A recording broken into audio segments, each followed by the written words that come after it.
Vamos a iniciar nuestra sesión del día de hoy con un tema bastante interesante, como es el de hemorragia obstétrica. Sabemos que la mortalidad materna es una de las principales preocupaciones de la salud pública. Cada día mueren 1,000 mujeres por causas prevenibles relacionadas con el embarazo y el parto. Según estadísticas del Manual de Urgencias Obstétricas de la Secretaría de Salud, cada día mueren 1,000 mujeres por causas prevenibles relacionadas con el embarazo y el parto. En el 2008 murieron 358,000 mujeres durante el embarazo, el parto y el puerperio. El 99% de esas muertes se produjo en países en vías de desarrollo y la mayoría eran muertes prevenibles. De ahí esa preocupación que se tiene en salud pública. Para ello tocaremos el tema de hemorragia obstétrica y hemos invitado a la doctora Aide Sánchez Ramírez. Ella es especialista en ginecología y es egresada de la Facultad de Medicina de la UAPJO, egresada del Hospital Gineco-Obstétrico número 4, Luis Castelazo Ayala de la UNAM. Además es médico adscrito al Hospital General Aurelio Valdivieso. Vamos a escuchar su interesante tema para nosotros también poder tomar en cuenta todo lo que ella nos va a decir. Doctora Aide, bienvenida a Telemedicina. Gracias. Y le cedo la palabra para que aborde este importante tema. Gracias. Buenas tardes a todos. Ante todo, un placer estar con ustedes y esperemos que esta plática sea de utilidad y de retroalimentación para todos nosotros, obviamente para combatir o estar previniendo una de las causas más importantes de muerte materna, tanto en nuestro país como a nivel mundial. De hecho, es un problema de salud pública. Existen muchos programas dedicados y enfocados a esto, cursos en seguimiento a esto y las capacitaciones que nos ofrecen las distintas vías, en este caso pues telemedicina, y vamos a empezar con el tema. Bueno, como toda secuencia en un tema para exponer, vamos a tratar varios puntos, desde la definición, la epidemiología, la etiología de la hemorragia obstétrica, cuáles van a ser los factores de riesgo, el manejo que vamos a dar nosotros, desde el manejo general, el tratamiento, el diagnóstico, el tratamiento farmacológico y algunas maniobras para prevenirlas. Bueno, de manera podemos hacernos esta pregunta: ¿cuántas mujeres pueden presentar una hemorragia posparto en el mundo cada año? Se dice que el problema de la hemorragia posparto pues es un problema muy amplio. Alrededor de 529,000 mujeres pueden presentar una hemorragia posparto y que puede corresponder a un 20 al 60%, ¿sí? Y alrededor de 128,000 pueden morir por causa de una hemorragia. Quiere decir que su incidencia es bastante frecuente. De las mujeres que pueden presentar una muerte materna, se dice que el 20% de estas muertes maternas pueden presentarse alrededor de los 2 a 7 días después del parto. El 5% de manera estadística lo pueden presentar hasta las 6 semanas después del parto, y un 25% puede presentarse durante el embarazo. Pero la mayor incidencia de muertes maternas ocurren en las primeras 24 horas del embarazo. Por eso tiene la relevancia este tema. Y las causas principales de muerte materna, como ya sabemos de manera mundial, la ocupan principalmente obstétricas, la hemorragia posparto en un 34%, también lo ocupan las infecciones, alrededor de un 21%, de estas el aborto también es una causa de muerte, 18%, los trastornos hipertensivos del embarazo, alrededor de un 16%, y algunas otras complicaciones. Y estas son estadísticas de la OMS, de la UNICEF. Entonces, ¿esto qué nos lleva? A que si en países desarrollados puede ocurrir una muerte materna por hemorragia posparto, que ocurre 1 en cada 1000, en países subdesarrollados o en vías de desarrollo, esta casuística es más frecuente y ocurre alrededor de 1 en cada 100.000. Bueno, vamos a empezar con las definiciones. Se dice que la hemorragia, como definición total, es la pérdida sanguínea durante el embarazo, el parto o el puerperio. Y esto puede provenir tanto de genitales externos o genitales internos. Alrededor de la bibliografía podemos nosotros encontrar muchas clasificaciones. De acuerdo a la norma oficial mexicana y guías de práctica clínica, también nosotros podemos encontrar definiciones y clasificaciones acerca de la hemorragia posparto o hemorragia obstétrica. Se dice que hablamos de una hemorragia obstétrica cuando hay una pérdida excesiva de sangre. Hay una clasificación que nos dice que esta es cuando es mayor a 500 mililitros durante el parto, posparto, y en una cesárea cuando es mayor a 1000 mililitros. Para la OMS también nos da una clasificación que nos dice que existe una hemorragia posparto primaria y una hemorragia posparto secundaria. La primaria también le han llamado hemorragia temprana, y es aquella que ocurre alrededor de las primeras 24 horas, y la secundaria va a ser aquella que se va a registrar después de las 24 horas hasta las 12 semanas después del parto, ¿sí? Existe otra clasificación que, aunque hemos visto y de acuerdo a los estudios multicéntricos hemos dejado en desuso, que la hemorragia posparto puede ser la caída del hematócrito de más de 10%, ¿sí? En donde también hay cambios de descompensación hemodinámica. Sin embargo, esta clasificación o este criterio está cayendo en desuso debido a que los patrones y a los factores de riesgo que pudiera tener aquella paciente que puede desarrollar hemorragia obstétrica, pues son muchos. Y a que también no todos tenemos la disponibilidad de tener un laboratorio para cuantificar y poder clasificar o darnos cuenta de que existe dicho evento. Por lo tanto, hubo un consenso a nivel mundial que se dedica prácticamente a la hemorragia posparto, en donde consideraron ellos que la hemorragia posparto la pueden clasificar en una hemorragia leve o en una hemorragia mayor, y esta a su vez se subdivide. La hemorragia leve lo consideran ellas cuando hay una pérdida de alrededor de 500 a 1000 mililitros, y una hemorragia posparto mayor, aquella que es mayor a los 1000 mililitros, ¿sí? Y esta a su vez la vamos a clasificar en moderada o grave, también llamada masiva. La moderada cuando es alrededor de 1000 a 2000 mililitros, y grave cuando es mayor de 2000 mililitros. Esta clasificación generalmente necesita un adiestramiento y una vigilancia, a veces estar midiendo de manera objetiva el sangrado, ¿sí? Medición de compresas, medición en bolsas. Generalmente es lo que se ha visto al hacer los protocolos y los estudios multicéntricos para llegar a esta clasificación. También existe otro tipo de concepto que pueden encontrar, que se llama hemorragia obstétrica activa, que es aquella cuando existe un sangrado activo, más de 1000 mililitros durante el posparto, ¿sí? En las primeras 24 horas, que no hay, que a pesar de tomar las medidas tanto farmacológicas, las medidas del masaje uterino, no revierte, y eso también existe ese concepto. Nosotros sabemos que cualquier mujer puede estar propensa a una hemorragia obstétrica, pero sin embargo existen ciertos factores de riesgo que debemos de tener en cuenta al momento de atender a una paciente que está próximo a su evento resolutivo, ¿sí? Los factores de riesgo aquí los enumeramos y son varios, ¿no?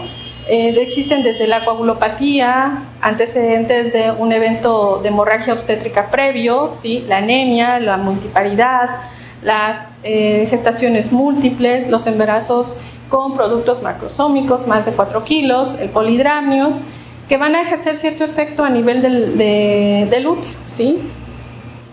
Sin embargo, para que sea de manera más académica, nosotros podemos dividir o ver estos factores de riesgo de acuerdo a una mnemotecnia de las 4 T's, ¿sí?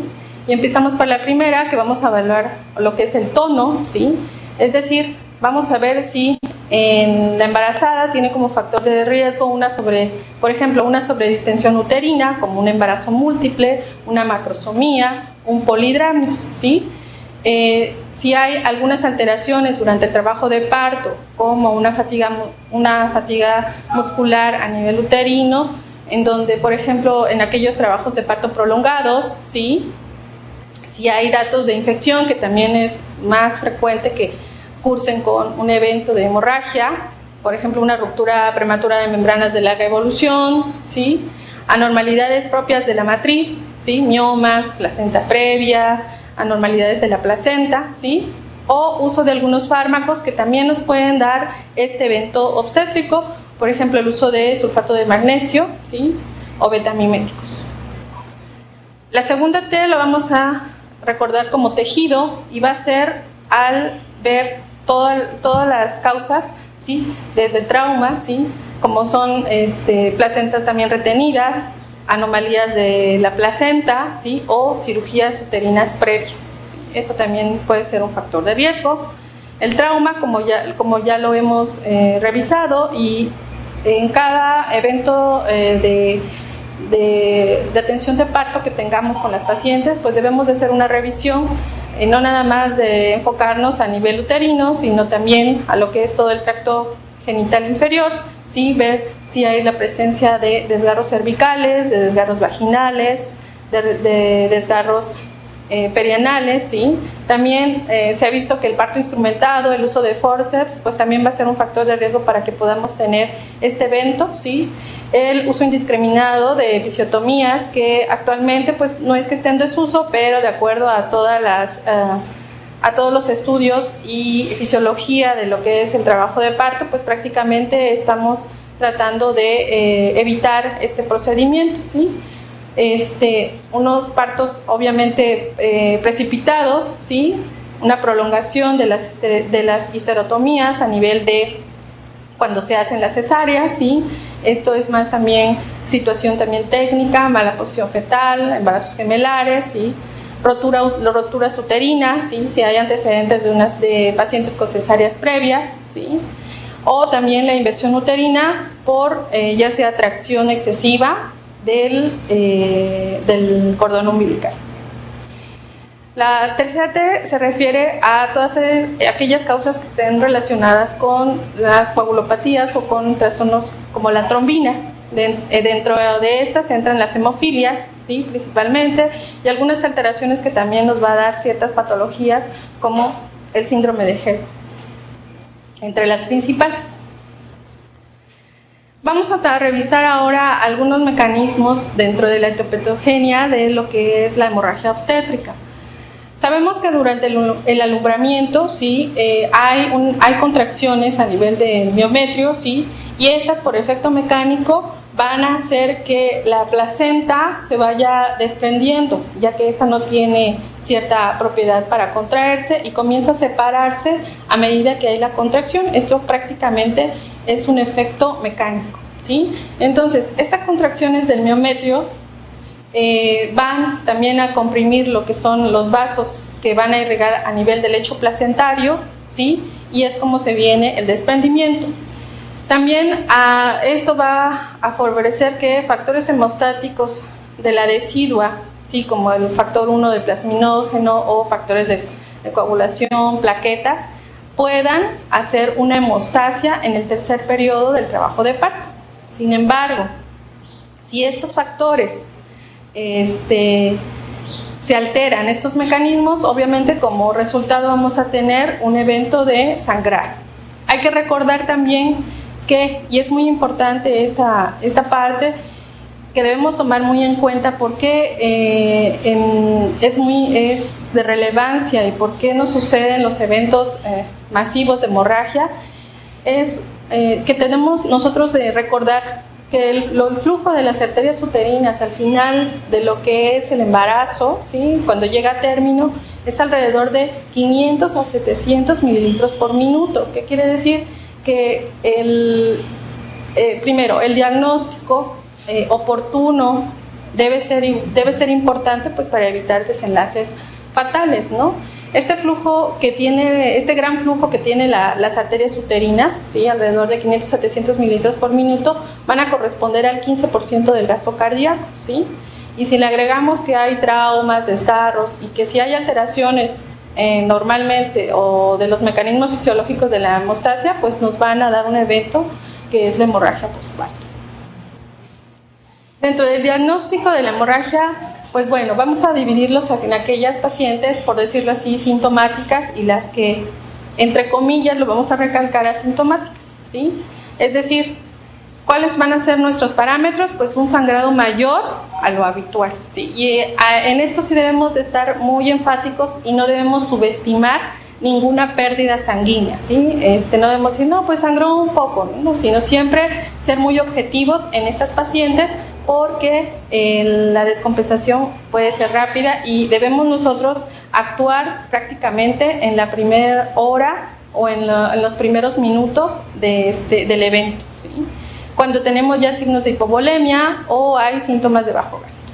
Y en aquellas mujeres también, entre comillas, asintomáticas, es decir, aquellas que nosotros no vemos con un sangrado activo, ¿sí?, sino el normal de, por ejemplo, un sangrado de Lockio, sí, que probablemente no esté localizado a nivel de útero o cervix, pero con los demás signos o síntomas que pudiera tener de bajo gasto, debemos de pensar en que pudiera haber algún trauma intraabdominal, ¿sí?, y que sí se presenta. Como sabemos, una de las causas más frecuentes de la hemorragia postparto es la atonía uterina. Este evento se produce o se presenta en uno de cada 25 nacimientos. ¿Qué quiere decir? Que es una causa y es un evento, pues, muy frecuente, ¿sí? Y obviamente va a ser el responsable del 80% de todas nuestras causas o nuestros eventos de hemorragia obstétrica. Generalmente nosotros la diagnosticamos por una hemorragia, pues, activa, más de lo normal, podríamos decir. Clínicamente vamos a tener un útero subinvolucionado, un útero blando, y al hablar de un útero subinvolucionado, ¿qué quiere decir? Pues vamos a tener un útero blando, flácido, esponjoso, ¿sí? Y esto es muy importante porque el útero es capaz de albergar grandes cantidades de sangre, entonces por eso es importante saber estos conceptos, ¿sí?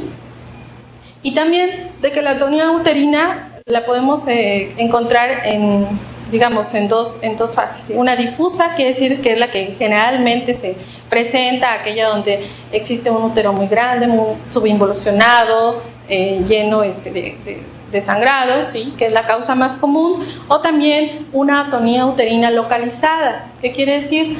Que cuando se hace la contracción del útero a nivel de fondo, como ya sabemos, comienza la involución uterina, puede haber partes del mismo donde no se relaje completamente y generalmente ocurre por debajo del segmento uterino, ¿sí? Por lo tanto, en estas pacientes hay que hacer un examen vaginal, hay que hacer una exploración instrumentada para nosotros también podernos darnos cuenta, ¿sí? El diagnóstico, como dijimos, pues va a ser el reconocimiento de la hemorragia, del sangrado, ¿sí? Y este reconocimiento de este paso, pues tiene dos importantes conceptos, ¿sí?, que nos van a plantear tanto el seguimiento, el tratamiento y obviamente la etiología. Aquí tenemos una tabla, no sé si la vean, bueno, tenemos una tabla donde nos resume de manera general, ¿sí?, los síntomas y los signos junto con el grado de pérdida sanguínea que pudiera tener una paciente, ¿sí? Esto es de manera clínica y obviamente de manera también objetiva, ¿sí? Se dice que una pérdida hemática alrededor de 500 mililitros a 1 litro, 1000 mililitros, puede haber una significancia en lo que es, o una repercusión casi insignificante en la caída de la presión arterial, ¿sí? Y generalmente existen muy pocos síntomas en esta etapa, ¿sí? Que pueden ir desde palpitaciones, mareos, y los signos vitales prácticamente se mantienen normales. Cuando hay una pérdida hemática alrededor de 1000 a 1500 mililitros, ¿sí? Se dice que hay una caída ligera de alrededor de 80 a 100 milímetros de mercurio en la presión sistólica, y aquí ya puede haber algunos signos, ¿sí? De bajo gasto, principalmente taquicardia, sudor, debilidad. Cuando hay una pérdida hemática más de 2000 mililitros, pues obviamente ya se ven los signos propiamente ya de severidad, con una baja marcada de lo que es la TA sistólica, ¿sí? Hay más datos de bajo gasto, inquietud, palidez, oliguria, alteraciones del estado mental, y las cuestiones ya severas, que son más de 300 mililitros, ¿sí? Hay, pues prácticamente son en choque, ¿no? Datos, una caída brusca, profunda, datos de prácticamente de hipovolemia, ¿sí? Hipotensión, colapso, disnea, anuria, ¿sí?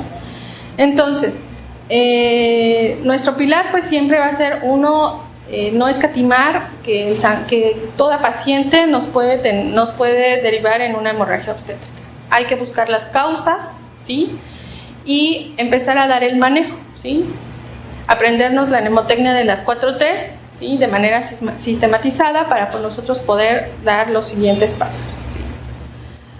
La ACOG también nos dice que existe una hemorragia posparto primaria y una secundaria. La primaria, pues son dentro de estas causas: atonía uterina, retención de placenta, defectos de coagulación, inversión uterina, y la hemorragia posparto secundaria, ¿sí? Son derivados a otras, pues obviamente causa una subvolución en el sitio placentario, retención de restos placentarios, infección o defectos ya prácticamente hereditarios de la coagulación. Históricamente sabemos que Creder fue el primero en introducir el manejo del tercer estadio del trabajo de parto, y este es uno también de los pilares muy importantes que no solamente la podemos dar en segundo o tercer nivel, sino esto es la piedra angular para nosotros poder prevenir cualquier evento de estos, y consiste en una conducta estricta, vigilante, ¿sí? Y continuar con los pasos. Entonces, de aquí viene la importancia de por qué usar un manejo activo del tercer periodo del trabajo de parto, ¿sí? En lugar de un manejo expectante. Si ustedes recuerdan, en bibliografías anteriores, incluso decían que el alumbramiento nos podemos esperar alrededor de 30 minutos hasta 40 minutos. Actualmente los conceptos han cambiado de acuerdo a los estudios que hemos realizado, a las observaciones multicéntricas en pacientes, de acuerdo a la fisiología también del tercer periodo de trabajo de parto. Entonces es mejor usar el manejo activo del tercer periodo en lugar de un manejo expectante, ¿sí? ¿Por qué? Porque el manejo activo, ¿sí? Que consiste en el pinzamiento, tracción del cordón y el uso de drogas uterotónicas, principalmente oxitocina, se ha visto que nos disminuye la hemorragia posparto en más de 50 mililitros en un 62%, con un intervalo de confianza de un 68-54%. Por eso es importante aplicar estos conceptos, ¿sí? Y cada 1000 mujeres que se realice el manejo activo se evitarán 83 hemorragias posparto. ¿Qué quiere decir? Que es de gran relevancia este manejo y todos debemos de practicarlo. Tiene ventajas, ¿sí? Las ventajas pues son que disminuye la duración del tercer periodo de parto, disminuye el riesgo de hemorragia posparto, ¿sí? Tiene unas desventajas pues porque requiere el uso de drogas, de oxitocina, insumos para poder realizarla, y también obviamente requiere de personal que esté adiestrado en esta práctica, ¿sí? Entonces, estos conceptos son importantes, ¿sí? Durante el tercer periodo del trabajo de parto, sabemos que la mayoría de las placentas debe desprenderse con este manejo alrededor de los 6 minutos, ¿sí? En un tiempo mínimo de 2 minutos, y lo más que se puede tardar son 18 minutos, ¿sí? Ya con un riesgo significativo de derivar a una hemorragia posparto, ¿sí? Y en comparación que si nosotros dejamos el manejo expectante, ¿sí?, del tercer periodo, pues obviamente a mayores minutos, mayor riesgo de hemorragia, que es alrededor de 6 veces mayor en comparación al uso del manejo activo, ¿sí? Entonces, el manejo activo de la tercera etapa del trabajo del parto, en resumen, se limita al uso de oxitocina dentro del primer minuto después del nacimiento del bebé, ¿sí?, a la tracción controlada del cordón, ¿sí?, con contracción sobre el fondo del útero, y realizar posteriormente masaje del útero a través del abdomen luego de que ya se ha alumbrado la placenta, ¿sí? Entonces, lo que debemos de hacer primero es hacer nuestra exploración física, hacer una palpación abdominal, ¿sí?, porque nos ha ocurrido a todos de que, bueno, al menos a mí en mi internado sí me ocurrió ver si realmente ya salió un bebé o hay otro allá adentro. Nos ocurrió en el internado. Entonces hay que palpar el útero, hay que palpar el abdomen, ya que haya salido unos dicen el hombro anterior, o después del clampeo de lo que es el cordón umbilical en el primer minuto, hay que administrar 10 unidades de oxitocina a nivel de muslo intramuscular, ¿sí? Se hace el pinzamiento, ¿sí?, del cordón, se colocan las manos en una posición con la mano, ya sea si son diestros o zurdos, se colocan las manos, una donde está la pinza y el cordón, y otra va a detener, por decirlo así, lo que es el útero o a nivel de abdomen, para que no se nos venga también y no tengamos después una inversión uterina. Se va a hacer una tracción controlada. Este tipo de maniobras es bimanual, ¿sí? Se hace una tracción controlada del cordón, y esto va a ayudar a una salida pues más rápida de la placenta, ¿sí? Si nosotros vemos que la tracción de la placenta todavía no es suficiente para que esta alumbre, pues hay que dejar. Acuérdense que también, como mecanismo de trabajo de parto, el alumbramiento también obedece a contracciones, como dijimos anteriormente, para que se realice. Entonces, alrededor después de 2 a 3 minutos viene la contracción, y entonces durante la contracción hay que hacer la maniobra, traccionar y hacer contracción para que no podamos tener una inversión uterina. Posteriormente, ya tenemos la placenta, la tomamos con nuestras 2 manos, ¿sí?, y vamos haciendo movimientos de descenso y ascenso. Si vemos que todavía existen membranas placentarias, podemos girarlas suavemente, igual hacer los movimientos hasta que se venga completamente la placenta, y posterior a esto hay que dar un masaje para que el útero continúe contraído. Hay que revisar también lo que es la placenta por su cara materna, hay que exponerla, ver que estén los cotiledones completos, ¿sí? Hay que revisar también las membranas, ¿sí?, exponerlas como si fuera una tela para ver si están completas. Y hay que también verificar las inserciones, porque tenemos inserciones anómalas también de lo que es el cordón, ¿sí? Ver que tenga, revisar los extremos del cordón, y posteriormente hay que hacer nuestra exploración de lo que es el tracto genital, ver si no existen desgarros, ver si no existen también desgarros a nivel cervical. Y obviamente esto nos ayudará a prevenir cualquier evento de sangrado postparto. Generalmente cada 15 minutos y alrededor de 2 horas hay que estar evaluando los signos vitales, hay que continuar dando masaje uterino, y obviamente hay que evaluar clínicamente que el sangrado que no sea excesivo, ¿sí? Entonces, probablemente seamos muy enfáticos en este proceso, pero vamos a ver cuáles son los 3 principales pasos del manejo activo del tercer periodo. Como dijimos, es la administración de un uterotónico, en este caso oxitocina, que es la droga de elección, en el primer minuto después del nacimiento. Aplicar una tracción controlada del cordón y con contracción, ¿sí?, al mismo tiempo, y dar masaje inmediatamente después de la salida de la placenta. El manejo de lo que es la hemorragia obstétrica, pues es un tema también muy amplio, porque podemos iniciar desde el manejo médico, el manejo farmacológico, el manejo quirúrgico de la hemorragia obstétrica, ¿no? Entonces vamos a ver de manera general los medicamentos que podemos utilizar, que son de primera elección y que debemos obviamente de tener conocimiento de ellos de una manera, espero, clara, para que podamos y que los tengamos prácticamente a nuestro alcance. Uno de ellos, y es el de elección, a pesar de estudios multicéntricos que se ha visto y comparado entre los mismos uterotónicos, la oxitocina sigue siendo el primer medicamento de elección, ¿sí? Es una droga eficaz, ¿sí? Muy eficaz, tiene un tiempo de respuesta prácticamente inmediata, actúa a los 2 o 3 minutos de que nosotros lo administremos, el costo es relativamente bajo y la dosis que nosotros podemos utilizar para la hemorragia en el posparto son alrededor de 10 unidades y generalmente son intramuscular, ¿sí? Pudieran preguntarse si puede ser IV, sí puede ser también administrado IV, pero este tiene que ser lento y generalmente nosotros administramos 5 unidades intravenosos, ¿sí? Y los efectos secundarios de pues prácticamente son muy mínimos. Otro medicamento que tenemos nosotros disponibles para este evento pues es la ergometrina, ¿sí? Tiene una eficacia bastante efectiva también. El tiempo de respuesta pues actúa generalmente a los 6 o 7 minutos, ¿sí?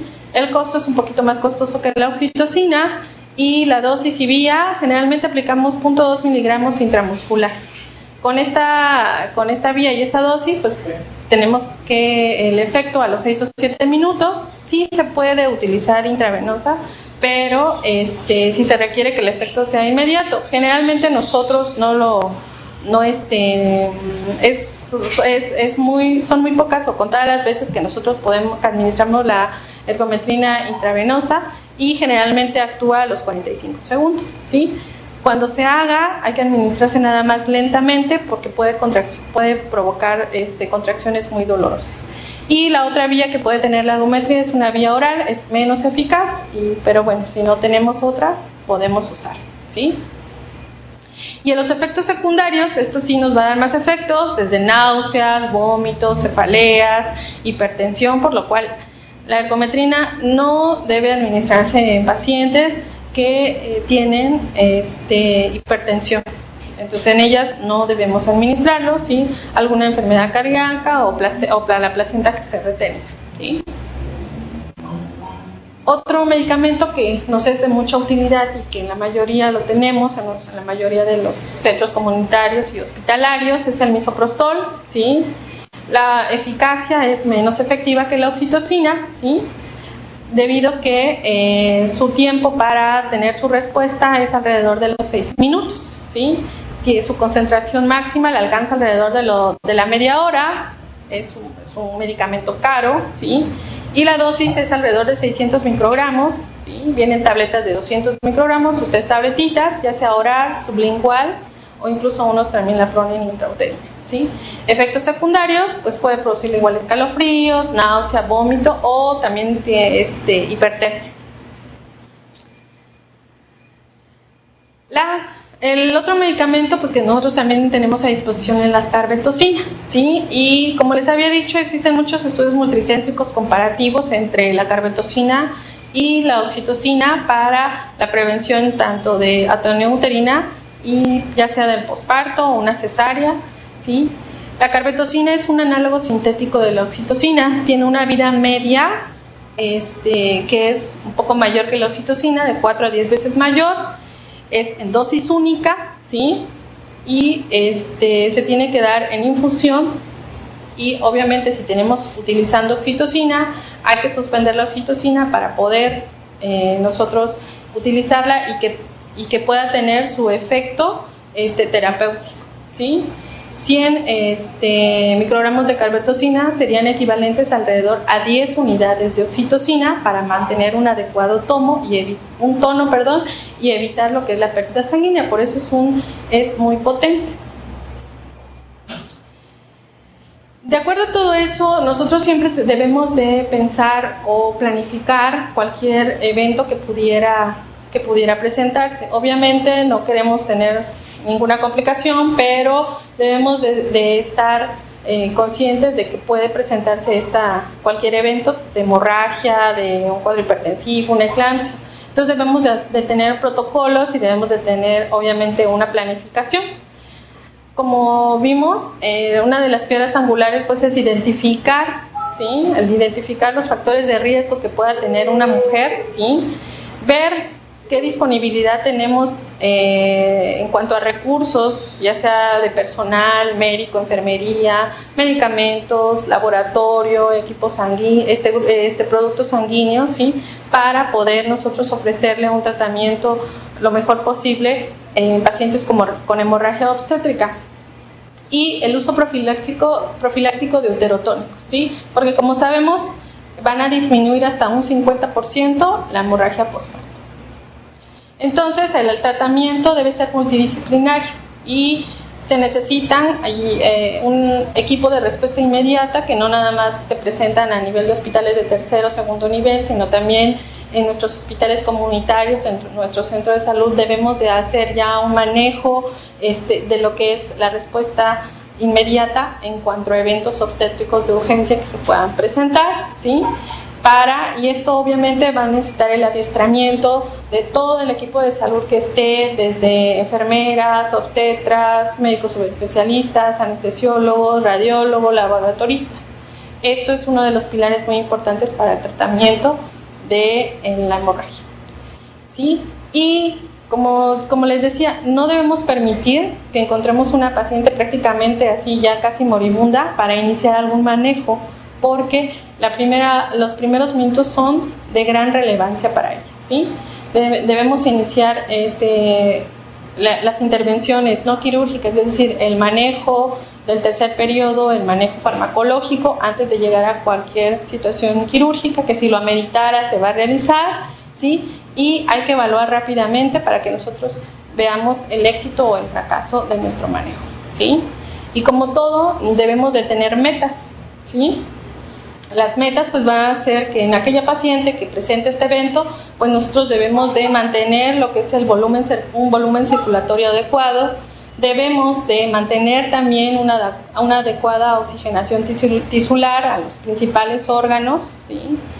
Revertir cualquier tipo de coagulopatía que haya, ¿sí? Y eliminar obviamente la causa de la hemorragia postparto. Cualquier tipo de indecisión o de, obviamente, no adiestramiento para el manejo de estas pacientes, pues nos va a llevar prácticamente incluso hasta la muerte de la paciente, ¿no? Desde la coagulopatía, la hipoxia, ¿sí? El control, obviamente, difícil de la hemorragia obstétrica y puede terminar hasta en histerectomía, choque hemorrágico, muerte, como ya sabemos que puede suceder, ¿sí? Este cuadro prácticamente es el mismo que el que vimos en cuanto al cuadro clínico de la hemorragia obstétrica. Es importante que ustedes sepan, ¿sí? la clase de la clasificación del choque hemorrágico, ¿sí? Porque es muy importante, ¿sí? ¿Por qué? Porque si nosotros vemos en este cuadro nuevamente que una clase 2 con una pérdida hemática de alrededor del 15 o 30% que corresponde a 1000 mililitros a 1500 mililitros, ya va a haber algunas alteraciones, tanto aunque son poco significativas de la presión y algunos síntomas. Ya estamos hablando que cuando la paciente está con un evento hemorrágico y que lo clasificamos con una hemorragia en clase 2, prácticamente está en un choque, que si bien es un choque compensado y el mismo organismo va a tratar de revertirlo, pero si nosotros no nos damos cuenta, pues vamos a seguir el evento o la cadena, ¿no? de hemorragia, ¿no? Por eso es importante conocer esta clasificación de choque, ¿sí? Y los principales síntomas. Bueno, y no olvidar lo que es la hemorragia postparto secundaria, ¿sí? En donde tenemos otras causas que, aunque son raras, pueden presentarse, ¿sí? desde coriocarcinomas en pacientes que vienen a veces con mola y que sabemos que esas pacientes van a tener un sangrado profuso, ¿sí? O alguna enfermedad ya hereditaria de la coagulación, un von Willebrand, hemofilias, ¿sí? Y generalmente en estas pacientes, cuando se presenta, pues hay que echar en mano de otros estudios, ultrasonido, alguna prueba de embarazo, un recuento placentario, tiempos de protombina y trombina, ¿sí? Porque al final, si nosotros no hacemos un buen manejo, pues vamos a tener las complicaciones que prácticamente todos conocemos, ¿sí? De la hemorragia posparto, ya que tiene una gran morbilidad materna y van desde choque hipovolémico, sobrecarga de líquidos, edema agudo de pulmón, síndrome compartimental, anemia, todas las alteraciones hemolíticas que puedan tener, ¿sí? Son más propensas a tener sepsis, infección, dehiscencia de la herida, dehiscencia de la episorrafia, eventos de trombosis, embolia y obviamente hasta llegar a una esterilización no planificada cuando lleguemos a lo que es la histerectomía obstétrica. Por lo tanto, debe haber una planificación de esto, un manejo activo del tercer periodo de trabajo de parto, ¿sí? Debemos de estar conscientes de que debemos adiestrarnos, capacitarnos, fomentar lo que es el tercer periodo de trabajo de parto. En muchas de nuestras comunidades, por los programas que tenemos, pues se están adiestrando parteras. Entonces también las parteras que tengan este adiestramiento, sí, todo nuestro personal de enfermería, nosotros como médicos, sí, para toda mujer y para todo nacimiento. Y doctora, pues también muy agradecido con usted por estar con nosotros y próximamente espero volver a tenerla por acá. Muchas gracias. Gracias. Buenas tardes a todos y nos vemos próximamente.